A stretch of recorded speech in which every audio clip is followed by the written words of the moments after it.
good to be here to say just a few words of welcome at our second business conference.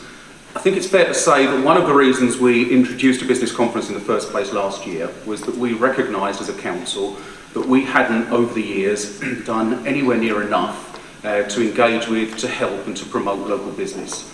We saw the business conference last year as a way of kick-starting, we hope, a new relationship. I think and I hope the fact that there are so many people here, and I put my head around the door at just gone 8 o'clock, and there are already a number of people in here talking, meeting, is a sign that you think that the relationship is getting better. If it's actually a sign that there is a lot of discontent out there, I'm sure that Steve Cox will be happy to hear that when we come to the question stage, but I hope not. Now, clearly you said to us last year that you didn't want this to be just a one-off, a kind of flash in the pan, so here we are again, and I think and I hope that this is something now that we put in Thurrock's diary and happens year in, year out as a matter of course. But of course it's more than just about making sure that we have a once-a-year event, and although Graham Thurrock will be taking us through in a little more detail some of the other things that you suggested we should do last year, there are just 2 or 3 of them that I think I would like to point to.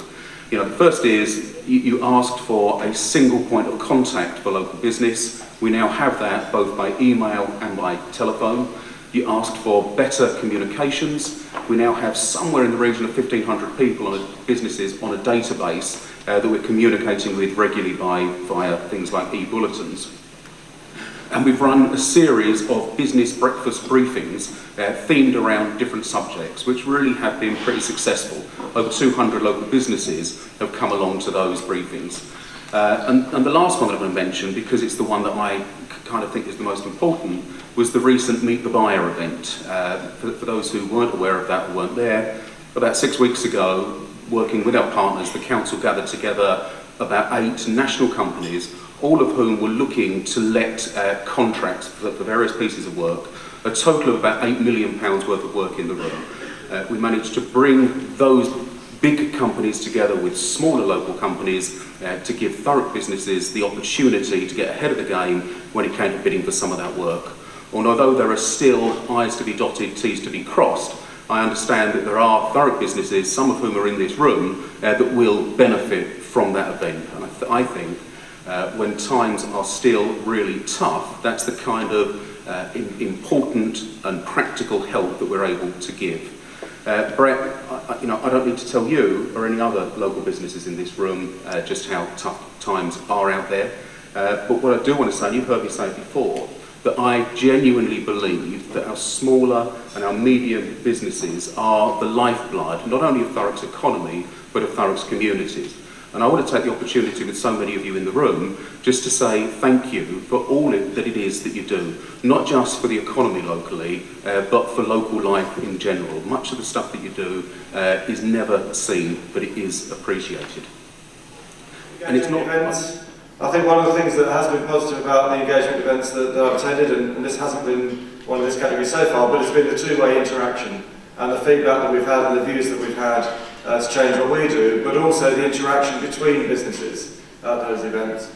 And web updates not really being much use to anybody because you don't regularly come and look at the website, but an email alert looks like the preferred form of communication. Okay, so we'll take that back. Now the next question. This was about CSR, and when we just reviewed the questions, actually, hands up of you that are going to say no, don't want to have anything to do with CSR in Thurrock whatsoever. But let's just see. So the question is, how many of you would be interested in supporting us with staff time, expertise, or cash to a trust fund to support worthy causes within Thurrock as your means of delivering your CSR responsibilities? Okay.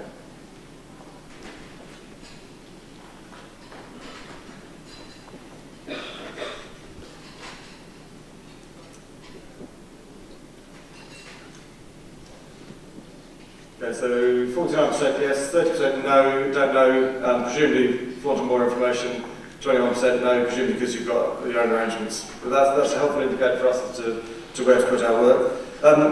Now, in line with the norms in local government, that the members, the leadership, the councillors are responsible for drive and strategy and everything that goes right, and the officers of course take responsibility for implementation and everything that goes wrong. I just want to see how satisfied you are with the progress that we've made since last year. So, from very dissatisfied through neutral at 3 up to very satisfied at 5. This is an assessment of the things that we've put in place following last year's conference.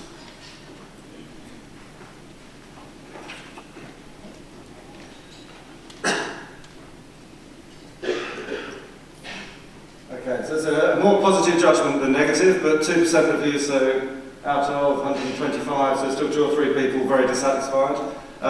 What I would, we won't track the individuals, but what I would like you to do, if you could let us have some information about what it is you would want from us. There's plenty of council representatives here, either myself, Steve, John, or people that are reception or down the front. Please give us some views about that, either if you're satisfied, dissatisfied or very dissatisfied.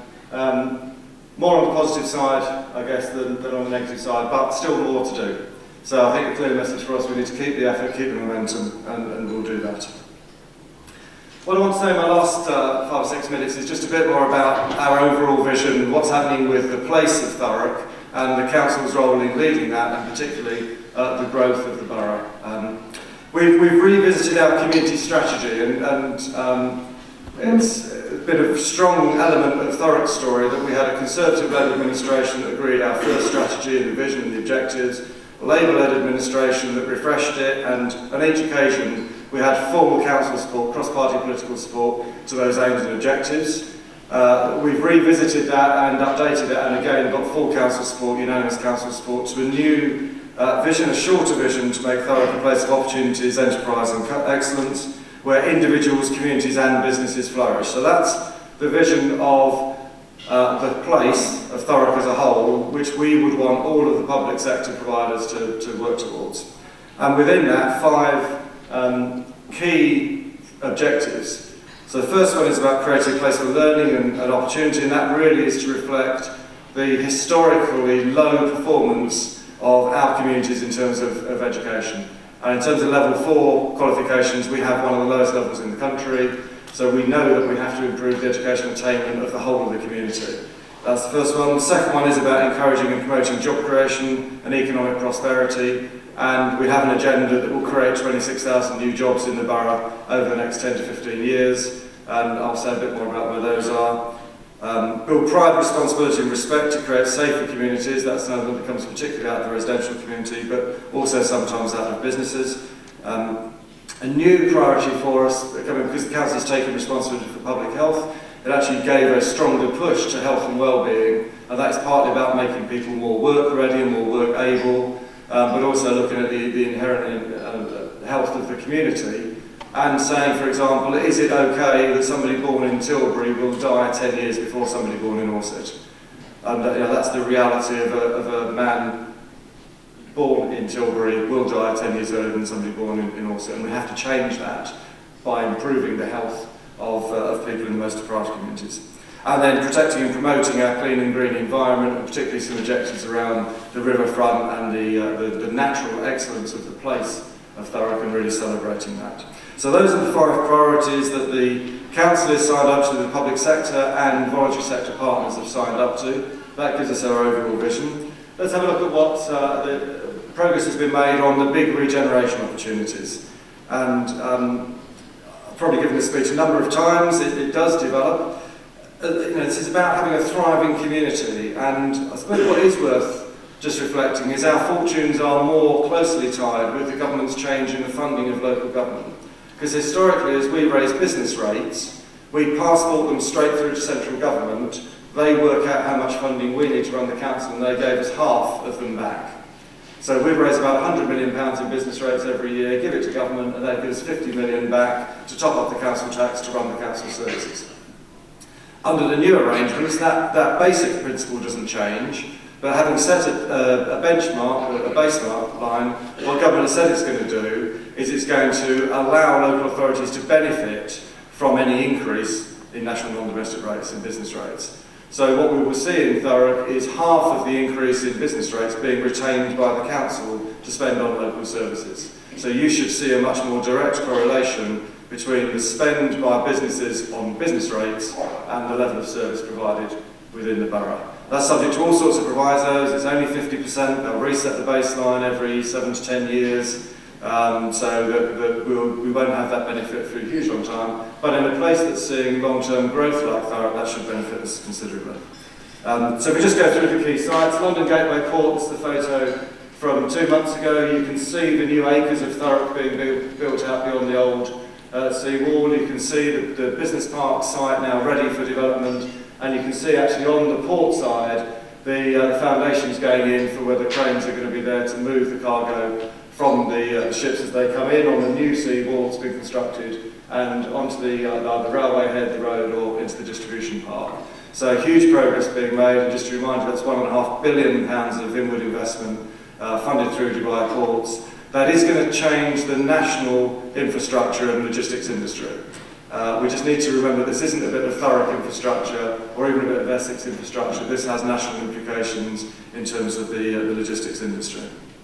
And 12,000 jobs being created on site.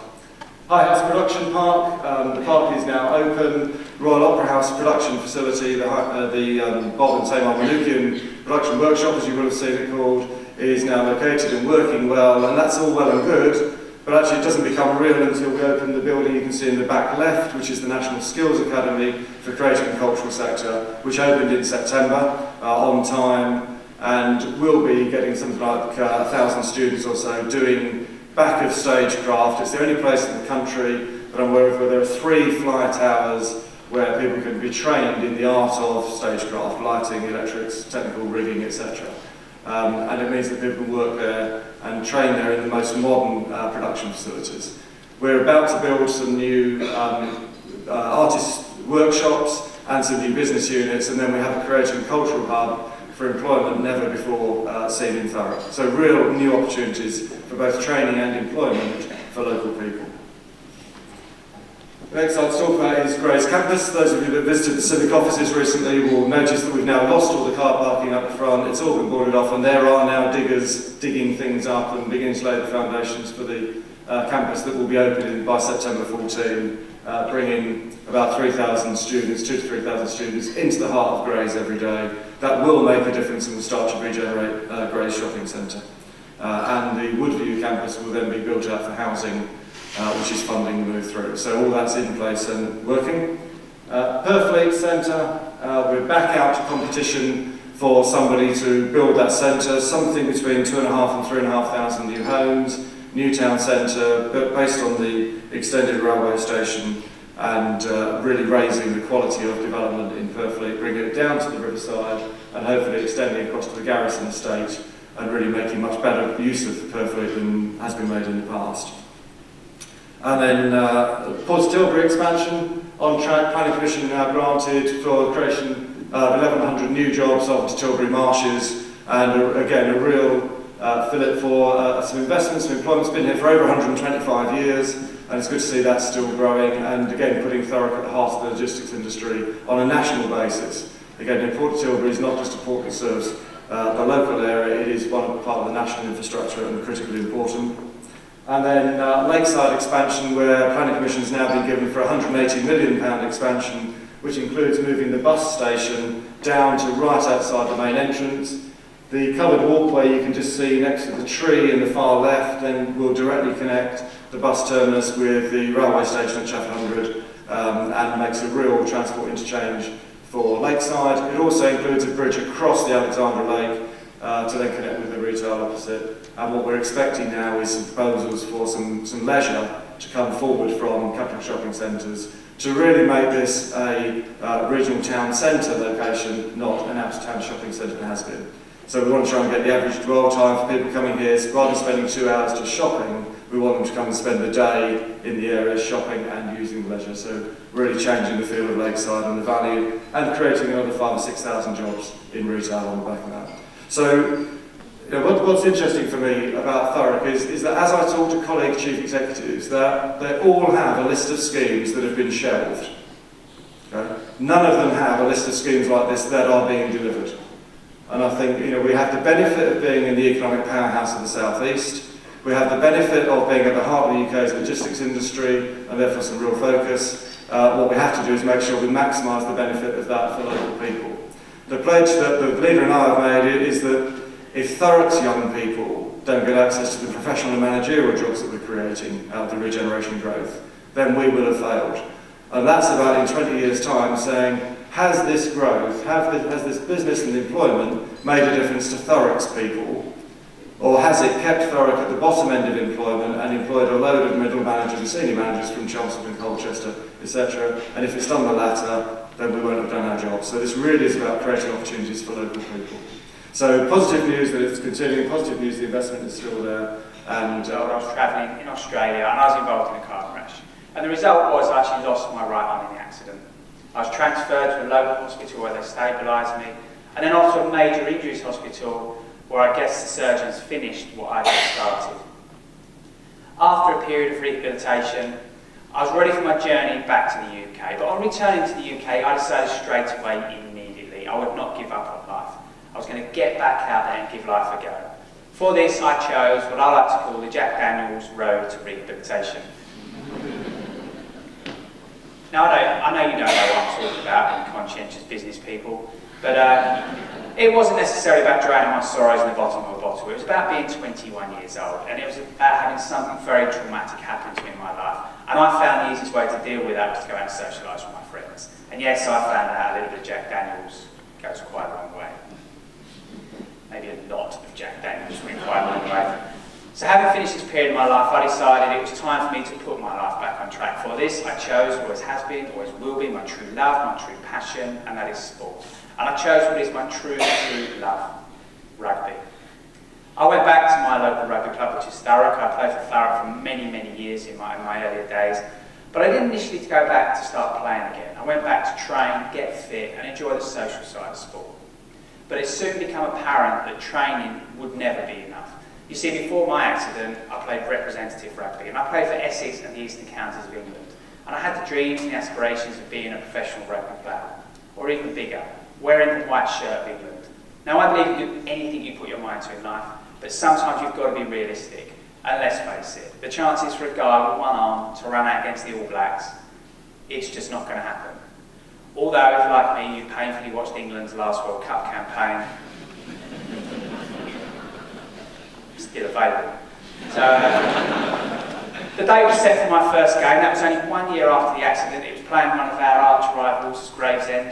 That was 1 year after my initial accident. It was the start of my new rugby career, no longer with the dreams and the aspirations of playing for England, but just truly enjoying the power the sport has. And like I say, I played week in, week out. And I believe to this day, it was probably the most important step I ever took on my road to recovery, because that was the moment I realised, even though traumatic things can and will happen to you in your lives, it doesn't stop you from having dreams and aspirations. It doesn't stop you from doing the things you truly, truly love. That was the moment I realised. Even though I'd lost my arm in a car crash, it didn't stop me from playing the sport I loved, rugby. So that was my sport back on track. I was now left wondering what I could do to earn a living. When I left school, I did an apprenticeship. I trained up in the petrochemical industry. I trained up in the Corrigan refinery. And I trained as an engineer. And I knew it's possible for me to go back into engineering, but I also knew it would be quite difficult because of the aspects of the work, the very, very heavy manual work and the very, very fine intricate work. So I didn't see it that I lost my career. I just saw it as an opportunity to find a new one. And I got to thinking about what I could do next. Now, when I was in Australia, I learned to scuba dive. And I learned to scuba dive in the Great Barrier Reef. And I don't think it gets much better than that. And I noticed really early on what an amazing job those instructors have. I thought, how cool must it be to be the person that introduces people to the underwater world and to be responsible for people while they're down there. And if I'm going to be open and honest with you, I noticed really early on, when you've got a male instructor on the boat, a lot of the ladies pay him quite a bit of attention. I figured I wanted a guy that stands in front of the boat and has all the ladies looking at me and introduce people to the underwater world and everything else that goes with a diving instructor. Like many things in life, you can't just become something. You train up and pass exams. This I did. I passed my final exams, and I worked on the Great Barrier Reef for 9 months teaching people to dive. As jobs go, I haven't had a better one. If I wasn't on a boat, I was on a beach somewhere. But Growth Accelerator, it's a programme that was launched in May this year, so it's a relatively new programme. It's a premium service that is being offered to SME businesses, and it's been put in place to help those SMEs that have real ambition and growth aspirations. It's a partnership between the government, Biz have put £200 million into this programme to support the SMEs, and the actual programme is being delivered through private enterprise. I'm not going to go through every single line because I'm sure you'll read that in between. I'll get to the key points because I know we only have 10 minutes. So what's the ambition for the Growth Accelerator programme? It's to provide a valued service to support high growth SMEs. This is about actually trying to take the SMEs on a journey and over a 3-year period really seeing improvement and development. The ambition of the government is to actually work with organisations that believe they have the opportunity to grow their business 20% year on year over the next 3 years and hopefully double in size. That's quite a tall order, but we're already seeing those kind of companies come onto the Growth Accelerator programme, and obviously they're going to get all the support that we can provide to help them get to where they need to get to. The kind of support, I will actually shortly go into what the services are and the breakdown of the programme, but the essence is actually about working with companies to look at their strategy to exploit that, the people within the organisations, the innovation that can actually set those ambitious companies apart from others, the finance that may be required to actually help them implement their plan, and also the ability to get some of these companies to market where there may be new products and services in place. This particular slide is where I think I can actually cover the programme in its entirety and the services that are being offered. There are 3 streams of support under the Growth Accelerator programme: access to finance, business development, and the innovation stream. The access to finance stream is about companies that need to look at investment that is required to grow their business to achieve that 20% growth. It may be a completely new innovation, new product, new service. It may be actually sort of working with the products and services that you currently have, but needing the financial support to actually get you to the financial markets. It is not a pot of money. It's about being supported with people that can help you actually be prepared to put your business proposal to the financial institutions, be it traditional markets or angel investors or whatever. So it's actually the expertise to help you prepare for that.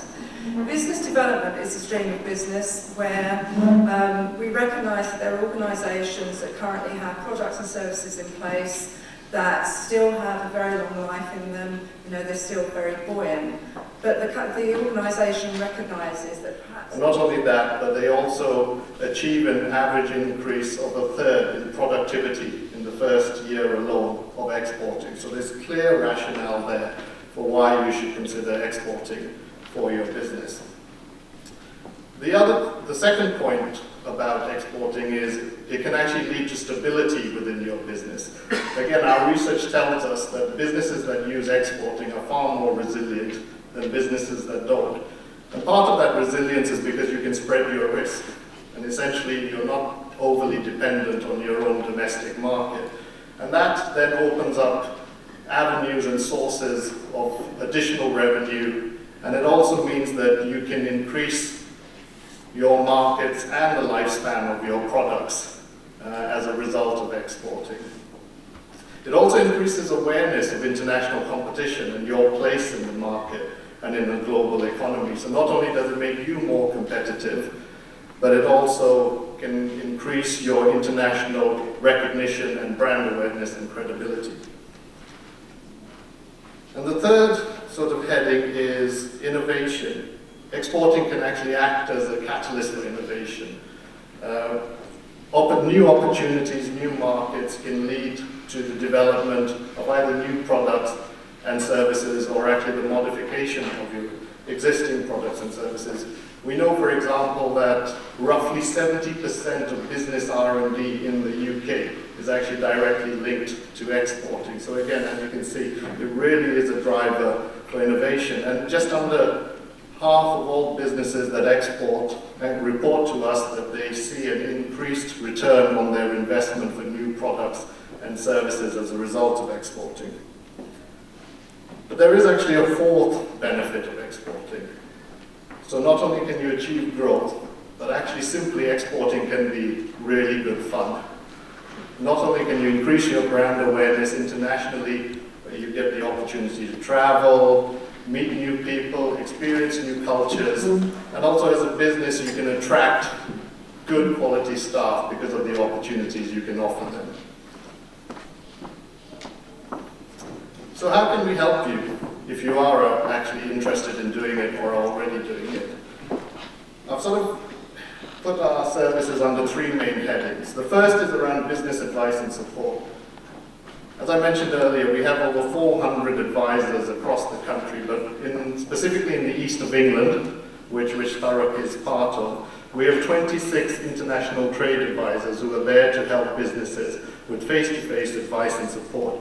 And importantly, unlike me, who is a career civil servant, like I said at the beginning, all these trade advisors are from business backgrounds. So they have years of experience in international trade, and they also, some of them have sector specialism. So for example, we have 7 sector specialists as well within our cohort of 26 advisors covering the key sectors within the region. We also have 2 flagship programs that exporters can join, and they're both 12 months long. One is aimed primarily at new and novice exporters, and that's called Passport to Export. But we also have a program aimed at the more experienced exporters called Gateway to Global Growth. And essentially what you get as part of that program is a dedicated international trade advisor that can work with you over that 12-month period to help you develop your international strategy, your action plan, focus on which key markets are most critical to your success. But you can also get access to dedicated workshops and masterclasses that will enable you to get the information you need to make a success of your export strategy.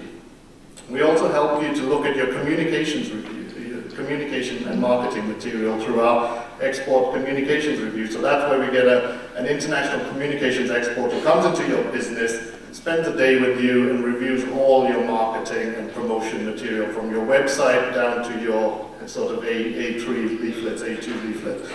And she'll or he will write a report for you with recommendations on how you can tailor your communications to have most impact in the markets you're interested in. The other thing we do is information and also business opportunities. We have something called the Export Market Research Scheme, which is essentially a match-funded grant to help you to actually conduct your own market research. And that can be either through you doing it yourself by visiting those overseas markets or by actually buying someone some help to actually do that market research for you. We also have something called the Overseas Market Introduction Service, and this is where our overseas staff really come into play. And it's a very bespoke product tailored for each individual company's needs, and it covers a whole myriad of things, from the basic market research type activity to also finding you, qualifying and warming up key contacts in those markets that you are interested in, as well as doing things like holding receptions, product launches, helping you with your marketing and press in market, etc. And most of that, in terms of the receptions and the product launches and all, are done either in the British Embassy's premises or our ambassador's residence. So across the world we have all these fantastic buildings that you can use to showcase your products and services to the local market. To ask you about your priorities as businesses. A few thoughts from me before we get to the votes. What are the drivers for growth and regeneration in Thurrock? What are we looking at in the Chief Executive Delivery Unit moving forward? Clearly, regeneration programmes will continue to be important, and I'll just touch on a few of those in a second. But also around getting finance into Thurrock, so whether that's funding from other sources, public sector sources, I think is going to be a critical part as we go through, as you know, difficult budget discussions over the next few months. The Meet the Buyers event is another example of what I think should be within the programme, and I think we've got some positive feedback on the success of that in the last month or so. Infrastructure we've heard about, Junction 30 clearly is going to be important, free flow tolling. The crossings, the railway crossings, how can we work with the train operators and Network Rail to sort out some of those issues which can be barriers to growth. Broadband rollout, the UK's initiatives now, how can we build the case for some of that investment to come into parts of Thurrock which perhaps haven't got the connections that businesses would like them to have. We've heard about quality jobs for local people, absolutely right, critical priority for us. We're doing some work recently with colleagues at the Port of Tilbury in finding local people to be trained to come into jobs that are being created locally. We need to do more of that, and we need to get your thoughts about that as a priority for business. Working with schools, educating a new generation of skilled young people aspiring to jobs that are being created in Thurrock. How can we as a council support that and use our connections and work with schools in Thurrock? And the final point there, young people today are managers of the future, as Graham mentioned earlier. If we don't succeed in that, then the jobs that are being created and the growth that we're celebrating won't have been worthwhile.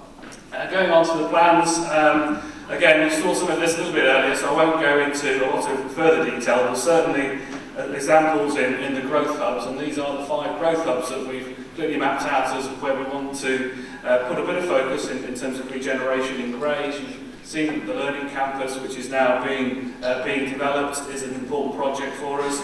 We're looking at options for the Magistrates Court at the end of the High Street. Can that become a start-up space for businesses, grow-on space for businesses? We think there's demand. We'd like to get your thoughts on that as well. We're talking to the owners of the State about the State Cinema, how we can bring that back into a live entertainment venue within Grays Town Centre, bringing vitality and energy. And of course the riverside, it's not far away, it's not quite the barrier reef as Danny was talking about, but nevertheless it's a huge asset that we've got across the borough. How can we bring that more into the vision for Grays? So a huge amount potentially there that we're looking at.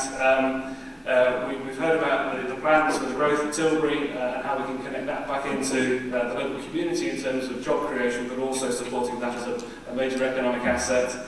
Purfleet, the regeneration of Purfleet Town Centre, creation of the centre in Purfleet, potentially 1,500 jobs, potentially 3,000 homes, a huge opportunity to again utilise the riverside in Purfleet and in the borough. I won't go into the others. You know the scale of growth that we've got at London Gateway, a huge opportunity for us in terms of job creation, the supply chains, and I know that colleagues at DP World are looking very closely to support and enable that to happen for businesses within Thurrock. Can we go on? I did just wonder how the Tiger programme and the Growth Accelerator programme links together. I don't know if anybody can give us any information on that, but it could be useful for businesses to know. As Jans was going through the presentation, I think the offer from the accelerator is about leadership, it's about planning the business futures and looking at different ways of developing products. I think what the Tiger programme is enabling is actual access to finance that we've got through the Regional Growth Fund. So we still need to develop that programme in further detail, but through loans to business or grants to business, there is actually a fund there that can perhaps fill the gap where funding can't be gained from banks or other sources. So I think they are complementary, and I think we will certainly make sure they are as we go forward. I don't know whether Janice wants to. They are complementary in the same way as we're working with UKTI and other organisations to just provide the kind of support that we feel SMEs need. So we are interlinking and trying to support SMEs to be aware of what is available through the various programmes. Good morning, I'm Helen Thomas from South Sea. We've done a lot of work at the Low Carbon Business Programme and are able to do business with the public sector. With Graham taking over at Barking and Dagenham, I just wondered if there's going to remain the same opportunities for Thurrock businesses if the two councils become more aligned. Yeah, thank you. The opportunities will remain, absolutely. That's been a really successful programme, the Low Carbon Business Programme.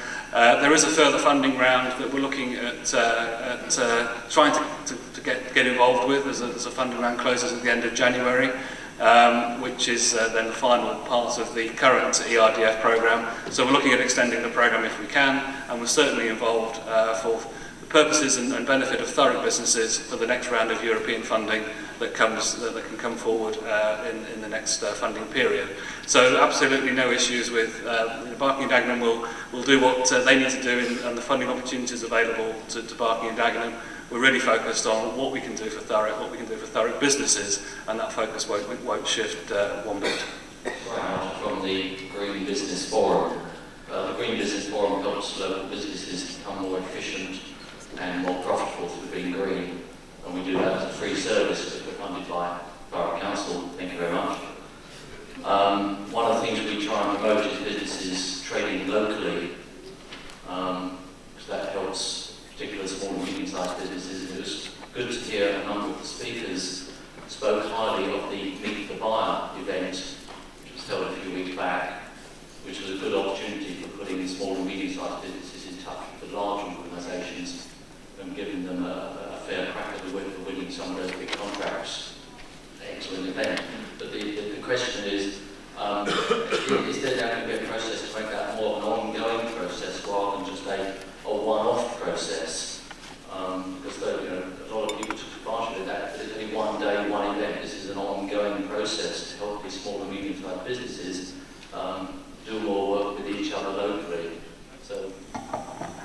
Yeah, Colin, thank you for the question. Absolutely, and I think we got your steer from your answers to the questions that the networking events, Meet the Buyers, the business breakfasts have been an important networking tool. Today is a very important networking tool, and I think as we develop programs for next year, we'll want to develop that and extend it from the successes we've had this year. So I think that definitely will be within our plans for next year.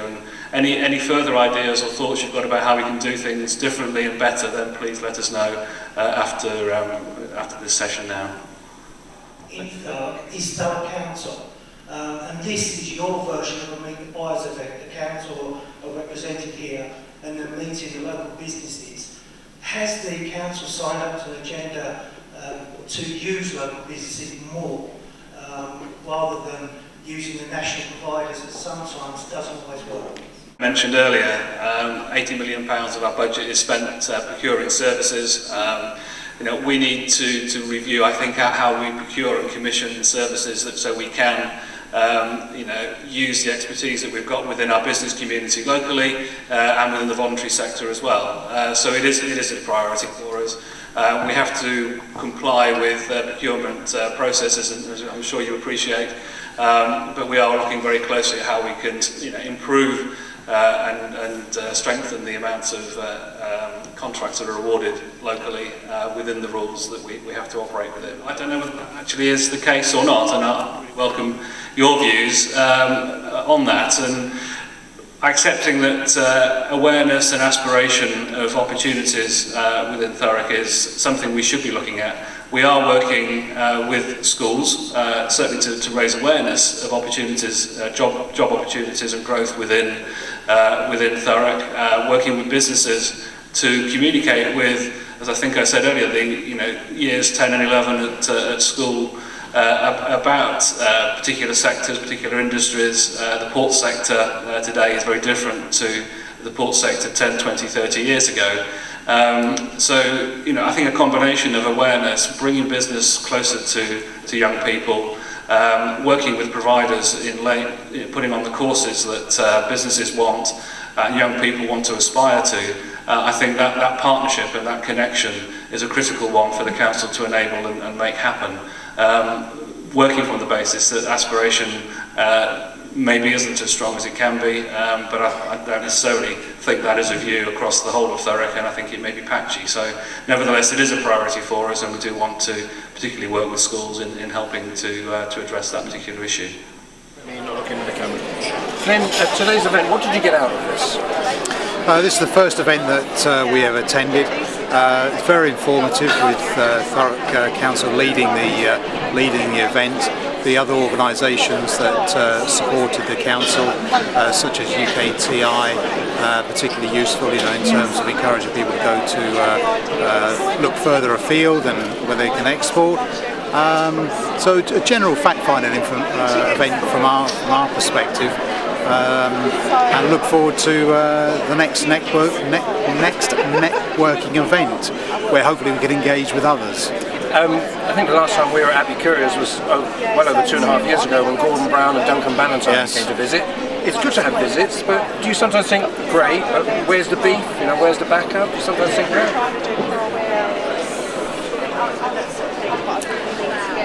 I think that there's always, after the event, it's encouraging that local authorities are available, not just for that day when they come to Abbey Couriers, but for future occasions thereafter.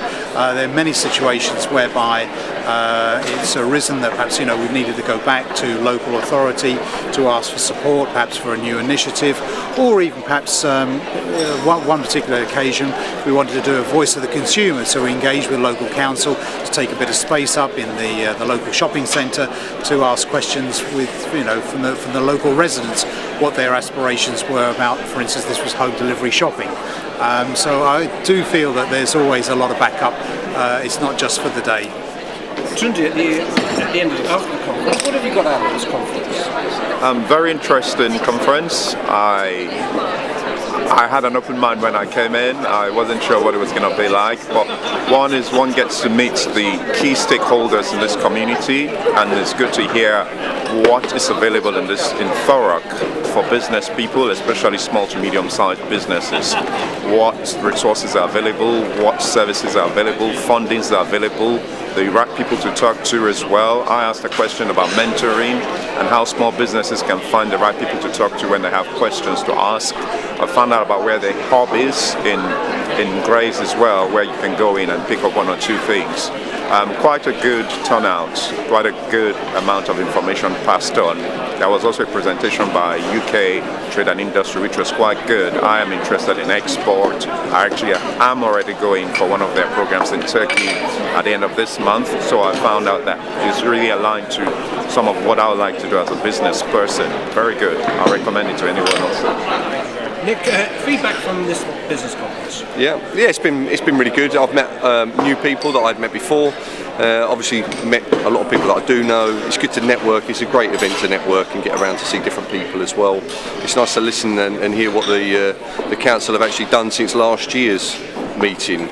Often time passes and we don't know what's actually has happened that's been positive, so that's good. And was that a key point from Graham Farrow to say, Purfleet, Lakeside, DP World, etc., but these have moved on? Yeah, it's definitely. I mean, as a local business owner, it's really important for us to understand what is it that we're doing, what part can we play in a local strategy and the bigger picture. But you're not a stranger to conferences and business breakfasts and morning network groups, are you? Why is that so important for you? Really, for me, obviously it's something I do a lot and going out and networking a lot. It really is important to us as a business, so that the business builds its brand as well. So people understand us because we work a lot in the local community with local residents. So it's important that people understand who we are and where we're based. And networking is a key part of that with the varying different groups. You've got the Thurrock group that meets once a month. You've got BNI that meets every Thursday at Langdon Hills, as well as obviously these business breakfasts that the council puts.